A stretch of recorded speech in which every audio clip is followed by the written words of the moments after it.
ସରକାରଙ୍କର ନିର୍ଦ୍ଦେଶ ଅନୁସାରେ କପ୍ତିପଦା ବ୍ଲକର ବିଡ଼ିଓ ଏବଂ ଆସିଷ୍ଟାଣ୍ଟ ଇଞ୍ଜିନିୟରଙ୍କର ଟ୍ରାନ୍ସଫର ହୋଇଛି। ସରକାରଙ୍କର ନିର୍ଦ୍ଦେଶକୁ ପ୍ରତ୍ୟାଖ୍ୟାନ କରି ଆଜି ପର୍ଯ୍ୟନ୍ତ ସେମାନଙ୍କୁ ବଦଳି କରାଯାଉ ନାହିଁ କି ରିଲିଫ୍ କରାଯାଉନି।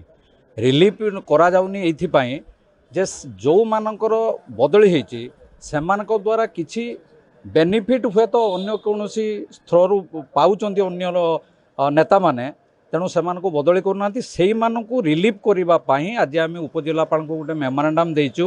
10 ଦିନ ମଧ୍ୟରେ ଯଦି କୌଣସି ପ୍ରକାର ସେମାନଙ୍କୁ କପ୍ତିପଦା ବ୍ଲକରୁ ବଦଳି କରା ନ ଯାଏ ବା ରିଲିଫ୍ କରା ନ ଯାଏ, ଆମେ ପବ୍ଲିକ୍ ମାନଙ୍କ ତରଫରୁ ଆନ୍ଦୋଳନାତ୍ମକ ପନ୍ଥା ନିଶ୍ଚିତ ରୂପେ ଗ୍ରହଣ କରିବୁ ଆଉ ବ୍ଲକକୁ ଅଚଳ କରିବୁ।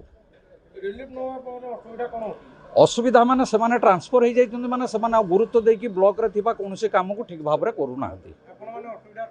ନିଶ୍ଚିତ ତ ଆମେ ବଦଳି ଯାଇଛେ ମାନେ ଆମେ ସିଟ୍ରେ ରହିବୁନି, ଯିଏ ଆସିବ ଆମକୁ ଖୋଜିକି ପାଇବନି। ତେଣୁ ଲୋକମାନେ ଯାଉଛନ୍ତି, ସେମାନେ କିଛି କାମ ନ ପାଇକି ଫେରି ଆସୁଛନ୍ତି। ତେଣୁ ଯେହେତୁ ସରକାର ନିର୍ଦ୍ଦେଶ ଦେଇଛନ୍ତି, ତେଣୁ ତାଙ୍କୁ ବଦଳି କରାଯାଉ। ତାଙ୍କ ସ୍ଥାନରେ ନୂଆ ଯେଉଁ ଯାହାକୁ ଆପଏଣ୍ଟମେଣ୍ଟ କରାଯାଇଛି ସିଏ ଆସି ସେ ସ୍ଥାନ ମାଡ଼ିକି ବସନ୍ତୁ। କପ୍ତିଆ ବ୍ଲକର ସମସ୍ୟା ହେଉଛି ଯେ ଟ୍ରାନ୍ସଫର ବିଡ଼ିଓଙ୍କର ଆସିଷ୍ଟାଣ୍ଟ ଇଞ୍ଜିନିୟରଙ୍କର ଟ୍ରାନ୍ସଫର ଗଭର୍ଣ୍ଣମେଣ୍ଟ କରିସାରିଛି।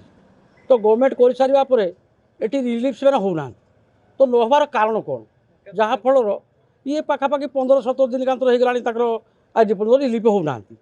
ତ ସେଇପାଇଁ ବହୁତ ଅସନ୍ତୋଷ ସୃଷ୍ଟି ହେଉଛି, ବହୁତ ଲୋକ ହଇରାଣ ହେଉଛନ୍ତି।